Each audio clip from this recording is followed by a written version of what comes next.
Dragii mei, a venit vara, eu mi-am luat pălărie nouă, încerc și eu să mă conformez și să respect regulile de igienă. În bucătărie trebuie să fim echipați, trebuie să avem șorți, eu acum nu l-am, dar urmează să mi-l iau, în schimb mi-am luat pălărie nouă. Dar să trecem peste aceste aspecte și să vi-l prezint pe invitatul meu de astăzi, care este un om cu totul și cu totul deosebit. În timpul săptămânii este polițist și în weekend interpret de muzică populară. Doamnelor și domnilor, alături de mine se află Marius Virianu. Bună, Marius, și bine ai venit! Bine v-am găsit. Și pot să fiu și bucătar în weekend. Poți să fii și tu bucătar în weekend. Deci, interpret de muzică populară, bucătar, la o emisiune de bun gust, printre altele. Păi numai la emisiuni de bun gust. Ce mai faci? Bine. Ce ai făcut în ultima perioadă? Ce am făcut? Cu ce te lauzi? Eu nu mă laud, numai dacă mă întreabă lumea spun. Ia să Asta vedem. e un defect. Să vorbim despre ultimul album. Ultimul album l-am lansat pe 5 noiembrie 2009, m-a făcut mămuca mândru și dacă înveți rețetele de azi, o să-ți dau premiul un CD Aoleu. din acest album. Dar putem negocia ce înseamnă a învăța, pentru că eu am o problemă în bucătărie, nu prea știu, nu prea Din cunosc. cele două pe care le-am pregătit pentru azi, dar oricum sunt rețete ușoare, nu că ar fi complicat să le gătesc, dar am zis că rețetele ușoare sunt ușor de făcut, ușor de procurat, ușoare la bani, de-aia. În primul rând ușoare la bani. Așa. Pentru că Dar asta este o salata problemă. e atât de ușor de făcut încât n-ai cum să nu ții minte. Și după aia, când ai să gătește tu, sau eventual hai după ce o mănânci, o să-mi spui dacă ți-a plăcut sau nu.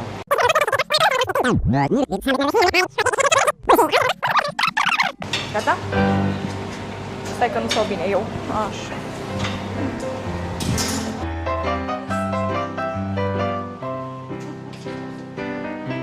Dar poți să prinzi pe domnul cameraman într-o poză, știi? O faci... Nu. Da, are din toată emisiunea. Da, Bună ziua, sunt Oana Șlemco și vă invit din nou să urmăriți o emisiune de bun gust. Dragii mei, a venit vara, este cald afară. Este bine și frumos, oprește. în cadrul e doar Oana sau suntem amândoi? Nu, sunt doar amândoi. Bun. Nu, trebuie să încep doar cu mine pentru că eu îl prezint pe el. Nu, dar și eu mă uitam și așa și confirmai și... Bine că te-ai încurcat. Stai o clipă să mă adun și eu. Nu filma încă. Avem și o listă undeva. Nu. Asta e. Nu. Lumea e curioasă. Au venit paparații! Un vin alb, demisec sau sec. Și lumore. Putem să cumpărăm pește demisec sau sec. Un soi de pește lopată, pește ciocan, ceva de genul, nu mai știu exact. Demisec. Dar e interesant oricum, numai că nu știu de unde. Vă mulțumesc, domnule cameraman. Nu, ăsta nu-i pui, e porc, domnule cameraman. Demisec sau sec. Ajunge ăsta oare? Da. Nu. Curmale proaspete.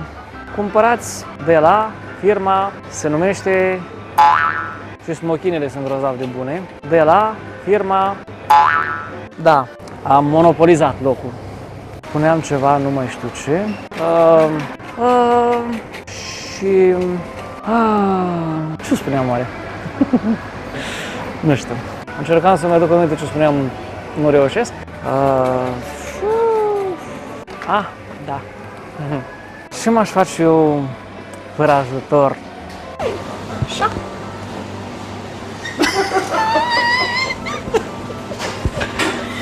Celălalt. Serios, acum. Da, nu știu. Nu, hai să facem, nu, hai să facem în felul următor. Nu mai. Dăm drumul? Am mai pățit noi într-o emisiune. Stătea apa pe arăgaz ceva de speriat și numai nu fierbea și nu știam de ce. Care s-a prins? Astea două? Ok.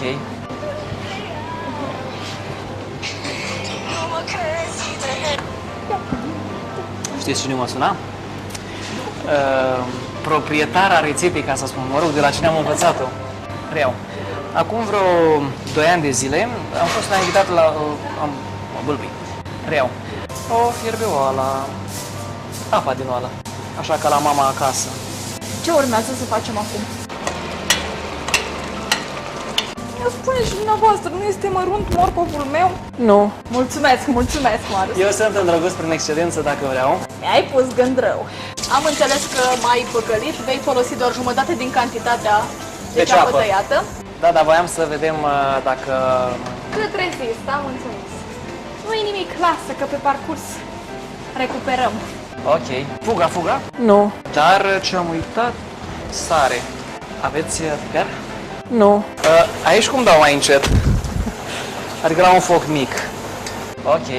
Îți mulțumesc, Johnny, că informezi publicul asupra talentului meu culinar. Inexistent, total inexistent. Ei, după un sezon de emisiuni, cred că ai să știi mult mai mult decât la începutul Mi-au lui. spus, colegii că Oana va trebui să ne gătești la sfârșitul sezonului. Ultima emisiune ar putea să fie cu o invitată, Oana Șlemcu, care să prezinte rețeta care a fost cea mai la îndemână Da. și cea mai ușor de învățat. La plic. Sau supa de pui la plic. Care nu se compară cu o supă adevărată de Nu, pui. dar care se gătește foarte repede. Și cu aia nu dai greș. Nu poți să dai greș, hai să fim serios. Da, pentru Aia- că nu faci decât să pui plicul în apă, fierbe și gata. Este un efort.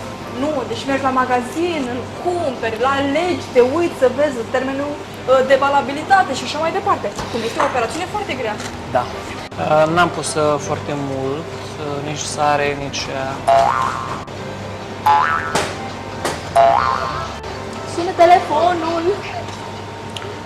Nu mai sună. Ar trebui să vedem dacă operatorului îi place ce ești aici. Johnny, te bagi? Vrei să guști? Oh. Johnny? Pe blocuri, fiți gata, start! Ia să vedem.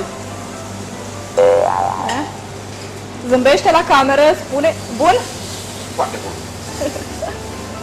E bun. Deci și colegul Johnny Suficient de sărat. este mulțumit de ceea ce ne-a gătit Marius astăzi la o emisiune de bun gust. Eventual putem să-i dăm o mână de ajutor, să-i pregătim... Asta știu să fac.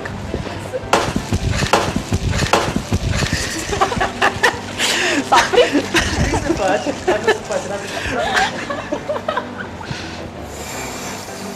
Și eu mă gândeam, domnule, o să fiu serios, ca să n-aibă ei faze din alea să mă dea la ce n-a intrat la montaj.